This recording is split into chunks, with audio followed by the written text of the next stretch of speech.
જાણે, ઋષિઓમાંથી જાણે, મનુષ્યોમાંથી જાણે અને હવે સર્ટિફાઈ કરે. શું કહે છે? તદ્ધે તત્ પશ્યન ઋષિર વામદેવ પ્રતિપેદે. તો કે છે તદ બ્રહ્મ, આજ બ્રહ્મનું જ્ઞાન થયું. કોને જ્ઞાન થયું? ઋષિ વામદેવાખ્ય. વામદેવ ઋષિને આ જ્ઞાન થયું.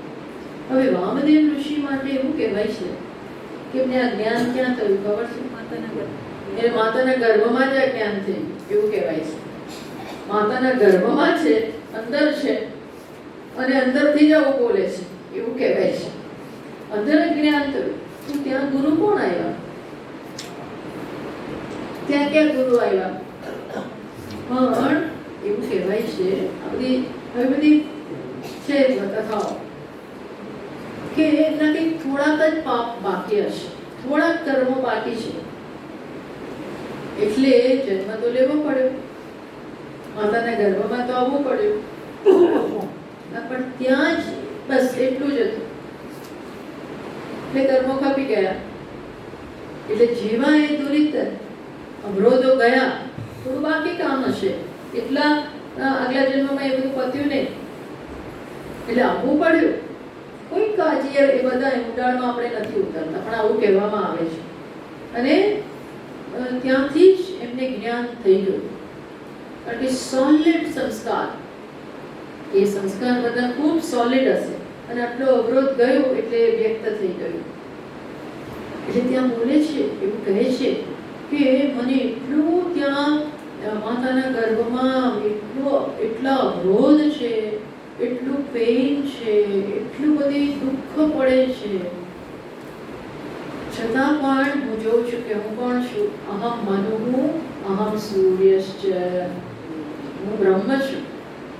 એ બ્રહ્મ કોણ છે? હું જ બધું છું. હજી તો બહાર નીકળીને એમણે સૂર્ય બૂર્ય જોયા નથી, કશું જોયું નથી. પણ એમને એટલે બોલે અહીંયા લખ્યું ને તદેતત પશ્યન ઋષિર વામદેવ પ્રતિપેદે. પશ્યન જોતા જોતા, એ પશ્યનનો અર્થ થાય છે જોતા જોતા, દર્શન કરતા કરતા. ધેટ મીન્સ એમને આ એકદમ ક્લિયર છે કે આ જે હું છું એ જ કોણ છે? સૂર્ય છે. એ જ કોણ છે? મનુ છે. આ સૂર્ય એ મનુ એમનો દીકરો, સૂર્ય દેવતા પિતા અને મનુ એમના દીકરા. હવે બંને સાથે સમકાલીન છે, બોલે છે, અંદરથી જાહેર કરે છે કે આ તત્વ જે હું છું એ જ સૂર્ય છે, એ જ મનુ છે, એમ કે છે, જાહેર કરે છે. ધેટ મીન્સ કે આવું જ્ઞાન થાય છે. આ ગપ્પા નથી. એવું બતાવવા માટે શ્રુતિ પોતે આ દ્વારા દ્રઢ કરે છે.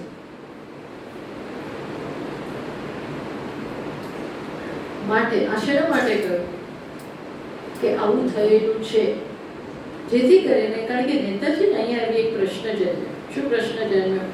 કે સાયમ બ્રહ્મવિદ્યા સર્વભાવાપત્તિ આસી મહતા દેવાદીનામ વીર્ય અતિશયા.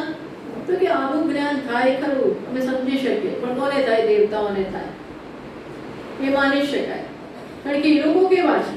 એકદમ અતિશય વીર્ય, અતિશય શક્તિ, અતિશય બધી સિદ્ધિઓ ધરાવનાર છે, એમને આ બધું થાય, પણ અમને ના થાય.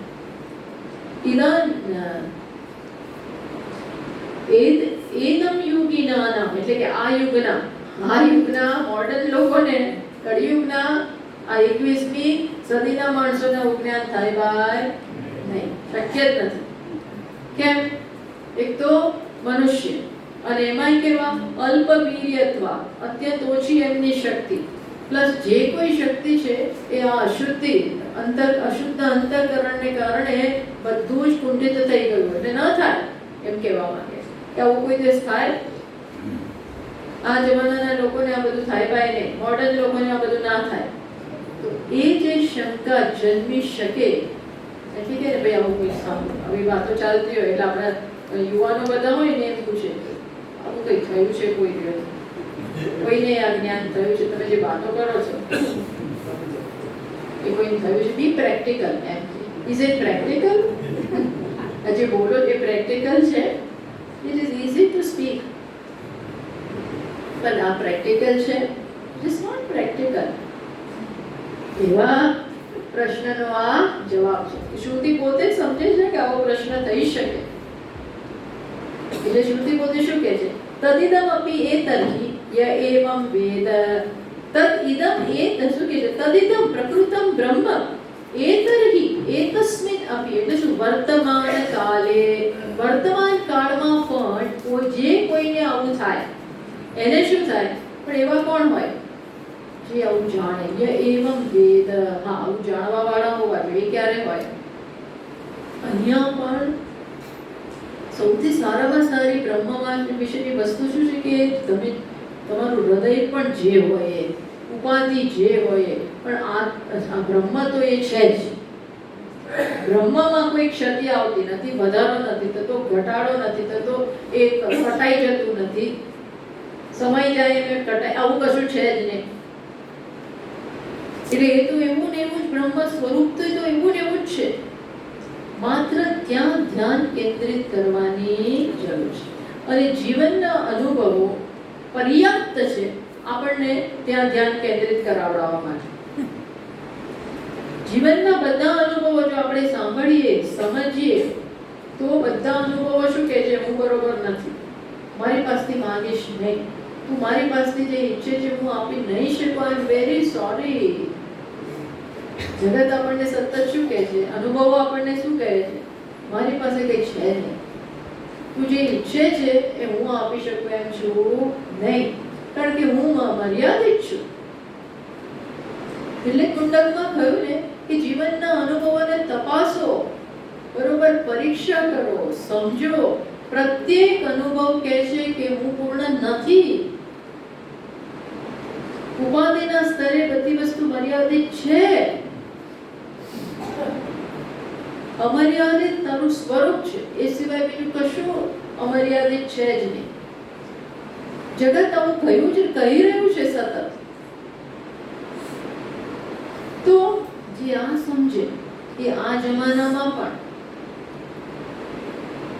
શું જાણી શકે? કે હું બ્રહ્મ તો સ્વરૂપથી છે જ, એમાં તો કંઈ કરવાનું જ નથી. માત્ર દ્રષ્ટિને આવૃત્ત કરવાની છે.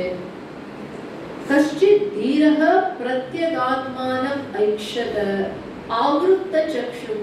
ચક્ષુ કે આપણી બધી જ શક્તિઓ અત્યારે ક્યાં જાય છે? બહાર. મને આ જોઈએ છે, આ જે હું ઈચ્છું છું એ બહાર છે એવું માનીએ છીએ.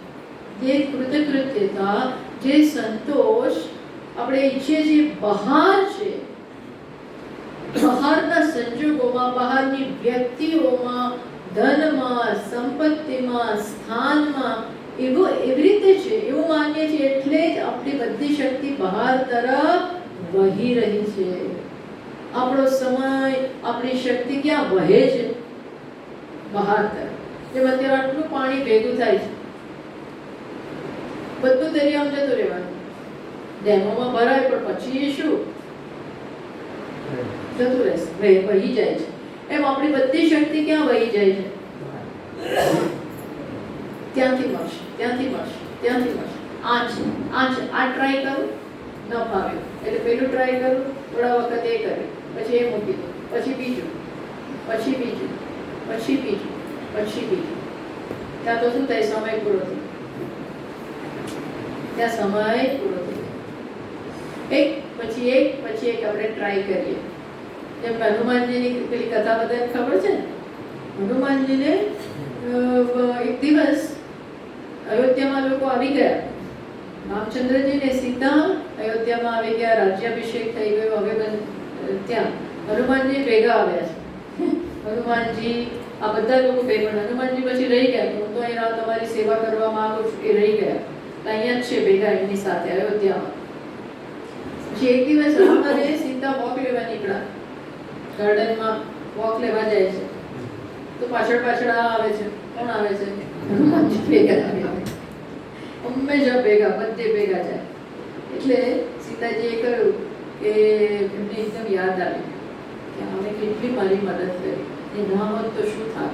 અશોક વાટિકામાં હું એકલી હતી, સતત મને બધું કોઈ હવે રસ્તો નથી, ત્યારે એકદમ આવી ગયા અને એમણે આવ્યા પછી બધું થયું. એટલે બહુ ખુશ થઈ, જૂના દિવસો યાદ કરી અને સીતાજી બહુ ખુશ થઈ ગયા. એટલે તરત એમણે માળા કાઢી પોતાની મણી,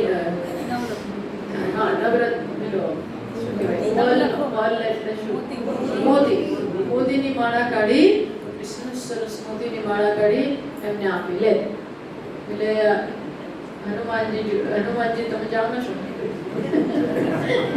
એ શું છે, એ શું છે? એટલે એમણે જોઈ બરોબર માળા જોયું, બધું જોયું. માતાજી તો ખુશ થયેલા, આગળ બંને જણાથી હાશ કે હવે થોડી વાર જોશે જોયા એટલે બંને આગળ નીકળી ગયા. પછી તરત અવાજ આવ્યો, એટલે માતાએ સીતાજી પાછળ જોયું, જાનકીએ પાછળ જોયું કે શું છે. એમણે જોયું કે આ તો માળા તોડી નાખી, તરત તોડી અને એક મણી છૂટો પાડ્યો. અને વાર શું લાગે એમને, આવું બધું કરતા વાર શું લાગે? ઘડીને આમ તોડીને મોઢા મૂક્યો. પછી આમ તમે જો લોકો બહુ સ્માર્ટ હોય છે, આમ આવતા હોય છે ને, આમ તોડીને સામે જોયો, પછી એ પડકોમાં કંઈક જોયું, કંઈ દેખાયું ને એટલે શું કર્યું, પછી બીજો મણકો તોડ્યો, એને મોઢામાં નાખી અવાજ કર્યો, તોડ્યું અને પછી જુએ છે કંઈ દેખાતું નથી એટલે ફેંક્યું. આ સીતાજી આ શું કરે તું હનુમાન? આટલી સરસ માળા આપણે કોઈ આપણે પહેરા, તરત આનો આવો ફેંસલો, આ શું કરે તું? તો કે માતાજી હું જોઉં છું કે આમાં રામ છે કે રામ સીતા, બધે બોલું રામ સીતા છે કે નહીં હું જોઉં છું અને દેખાતા નથી. એટલે મારે શું કામના, મારે આ માળકા શું કામના? એટલે હું એમાં રામ સીતા ના હોય તો મારે આ મણી એવી માળામાં કોઈ કામની છે નહીં. એમ આપણે પણ આવું કરીએ છીએ, પ્રત્યેક અનુભવો લેતા જઈએ અને પછી હવે બીજું ન મળ્યું, હવે ત્રીજું, ચોથું, પાંચમું, છઠ્ઠું, સતત એકમાંથી બીજામાંથી ત્રીજામાંથી ચોથામાં શોધતા આગળ વધીએ. થોડા દિવસ એન્જોય કરીએ, વાપરીએ અને પછી થાકી જઈએ. હવે બીજું, આમ ચાલે છે. એ નથી ખબર પડતી કે આમાં છે જ નહીં, અહીંયા છે જ નહીં. ये हि संस्पर्शजा भोगाः दुःखयोनय एव ते. આમાં કઈ છે જ. આ તો રેતીમાંથી તેલ શોધવા જેવું છે, મરુભૂમિમાંથી પાણી શોધવા જેવું છે જ નહીં. પ્રયત્ન જ મૂકી દેવાનો. એમ આવી જ્યારે ખબર પડે એટલે અહીંયા કે છે બસ આવી સમજ પડે ત્યારે શું થાય કે જે વ્યક્તિ કોને આ ખબર પડે એની વાત ચાલે છે એ શું કરે, વ્યાવૃત્ત બાહ્ય ઉત્સુક્ય બાહ્ય બહિર્મુક્તા એની છૂટી જાય, એની બહિર્મુક્તા છૂટી જાય અને એ કેવા બને, અંતર્મુખ બને. જે મીરાબાઈ કહે છે ને, શું કહે છે, મોહે લાગી લટક ગુરુ ચરણન કી, ઉલટ ભયે મોરે નયનન કી. મારા નયન હવે કેવા થઈ ગયા છે, ઊંધા થઈ ગયા છે. મીન્સ કે હવે બહાર આમ જોતા પડતા નથી. એને શું હવે બધી મળી ગયું, અંદર. એ બધું અંદર જ પ્રાપ્ત થઈ ગયું. એમ ઔત્સુક્ય વ્યાવૃત્ત બાહ્ય ઔત્સુક્ય આત્માન એવ વેદ અહમ બ્રહ્માસ્મિ. બસ જેને આવું થાય છે એ તમારી પરીક્ષા ઉપર નભે છે. મીન્સ કે તમે કઈ રીતે જગતને જુઓ છો. જગતને જોવાની બે રીત છે. એક તો એ જે આપે છે એમાં ખૂબી જાઓ, આ એક છે. અથવા તો એ જે આપે છે એ બરોબર જુઓ, તપાસો અને પછી મારા કામનું નથી, મારા કામનું નથી, બોલવાનું નથી, અંદરથી આ સમજી જવાનું જ્યાં છે ત્યાં બરોબર છે, વસ્તુ જ્યાં છે ત્યાં બરોબર છે, મારે કોઈ તિરસ્કાર નથી, પણ મારા કામનું. આને વૈરાગ્ય કહેવાય. આને શું કહેવાય? વૈરાગ્ય. વૈરાગ્ય એટલે ઢીલા ટકા એ છે, બરોબર, ઠીક છે, એ બધું કઈ જે કરવું એ કરો, પણ વૈરાગ્ય એટલે શું? વૈરાગ્ય એટલે સ્પષ્ટ સમજ, એક બરોબર એક. શું સમજ? જગતમાં કઈ છે નહીં, જોઈએ છે છે નહીં, આત્મામાં જ છે, હું જે છું. આવું થાય ત્યારે કોઈ પણ વ્યક્તિ આ જાણીશે, કોઈ પણ હોય, જૂની પ્રાચીન સમયની હોય કે અત્યારે, ઇવન કળિયુગનો, સતયુગનાને જ જાણીશે. ઓન ધ કોન્ટ્રરી, ખરેખર તો દેવતાઓને અજ્ઞાન જલ્દી ના થાય, કારણ કે એ લોકો કેવા હોય છે? ભોગ પ્રધાન. સામાન્ય રીતે દેવતાઓ કેવા છે? ભોગ પ્રધાન. આપણે જે કથાઓ વાંચીએ છીએ એ પ્રમાણ ભોગ એમનું જીવન છે. ભોગને કારણે, પુણ્યને ભોગ ભોગવવા માટે એમણે વાપર્યા છે, મળે છે. એટલે એવું ન માનવું કે ના ના અમને તો જ્ઞાન નહીં થાય, અમને ના થાય, એવું નથી. તદિદમ એતર્હિ યએવ વેદ અહમ બ્રહ્માસ્મિ સૈદમ સર્વમ ભવતિ. એ પણ બધું બની જાય. કેમ? કારણ કે એની પણ અવિદ્યાકૃત અસર્વત્ર નિવૃત્તે. અવિદ્યામાંથી જન્મેલો ખોટો ખ્યાલ. કયો ખ્યાલ? કે હું બધું નથી. એ ખ્યાલ એનો ડ્રોપ થઈ જાય છે, અને એની સાથે જ એ પણ બધું બની જાય છે. એટલે એ ભાષ્યકાર બહુ સરસ લાગે છે. નહીં મહાવીરેષુ વામદેવાદિષુ હીન વીર્યેષુ વા વર્તમાની કાલેષુ મનુષ્યેષુ બ્રહ્મણઃ વિશેષતઃ વિજ્ઞાનસ્તુ. કે જે માત્ર વામદેવને આવું જ્ઞાન થાય એવું નથી, આ વર્તમાનના મનુષ્યને પણ આવું જ્ઞાન થઈ શકે છે. પછી શું બતાવે છે? સૈદમ સર્વમ ભવતિ. પછી મોટી વાત કરે છે કે પ્રશ્ન થાય કે સારા કામમાં બહુ વિઘ્નો આવે, એટલે આ જ્ઞાન થાય ને, તમે એમ કહ્યું બધાને જ્ઞાન થઈ શકે, પણ જનરલી તો એવું જોવામાં આવે છે શ્રેયાંસી બહુવિજ્ઞાની ઇતિ પ્રસિદ્ધ. સારા કામમાં વિઘ્નો બહુ આવે, અને આ તો આનાથી વધારે સારું શું હોઈ શકે? એટલે વિઘ્નો ઘણા આવે. તો આ બધા તમે તો કહો છો કે કોઈને પણ જ્ઞાન થાય, તો તમે આ વિઘ્નોને ધ્યાનમાં લીધા નથી લાગતા. સામાન્ય તો એવું જોવામાં આવે છે કે જ્યાં કલ્યાણનું કામ કરવા જાઓ, સારું કામ કરવા, 1000 વિઘ્નો આવે, 1000 વિઘ્નો આવે.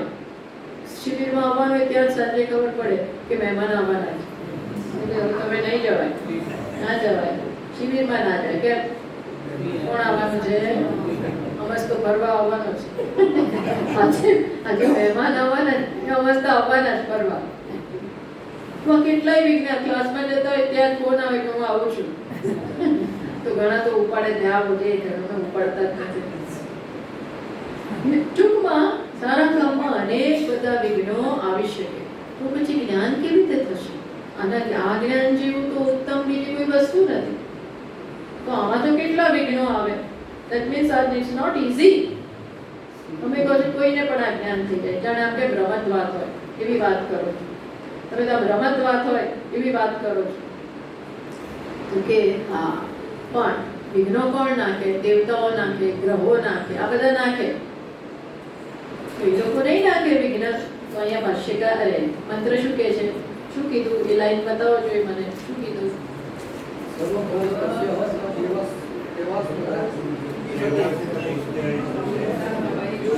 કઈ લાઈન? તસ્ય હર દેવાશ્ચ ન અભૂત્યા ઈશતે. તો કોઈ પણ દેવતાઓ પણ એવું ઈચ્છી ન શકે કે આને જ્ઞાન ન થાવ.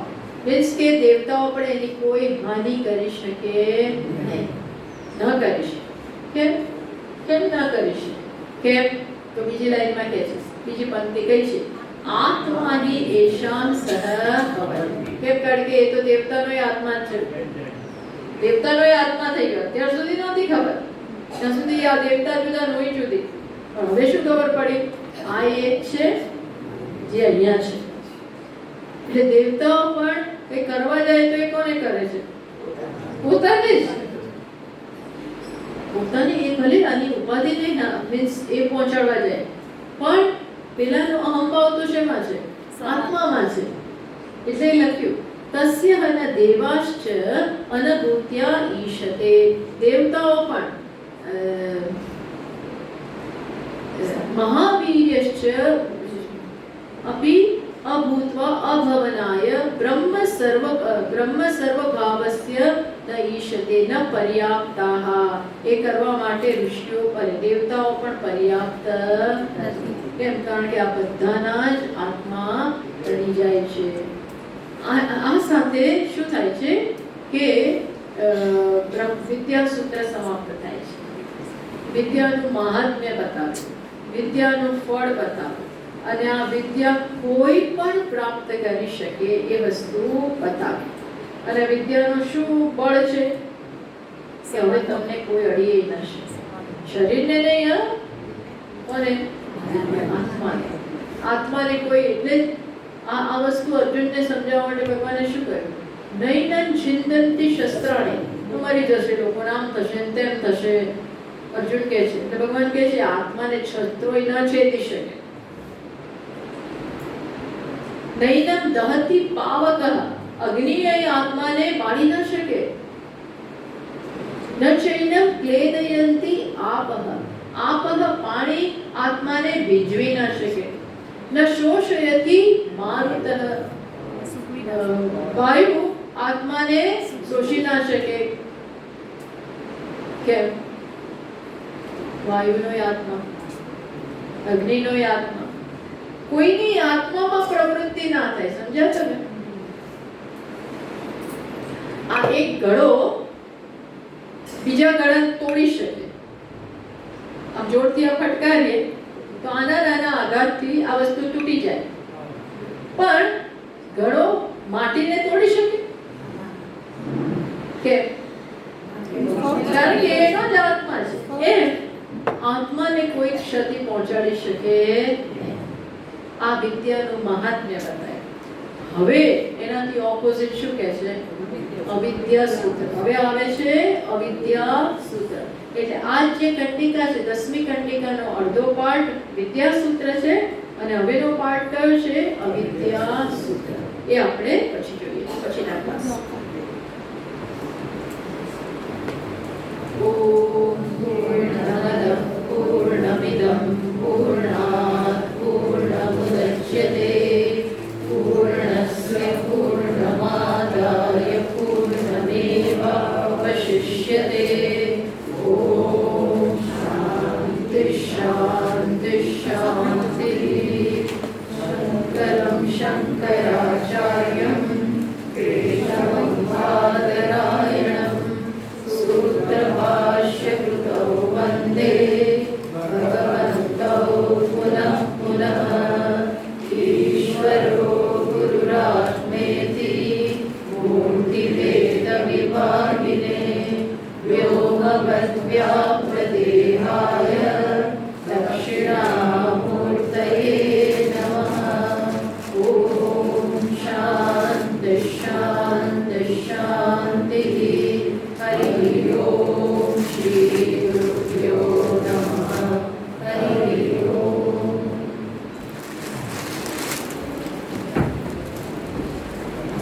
આપણે સવા 11 મળી.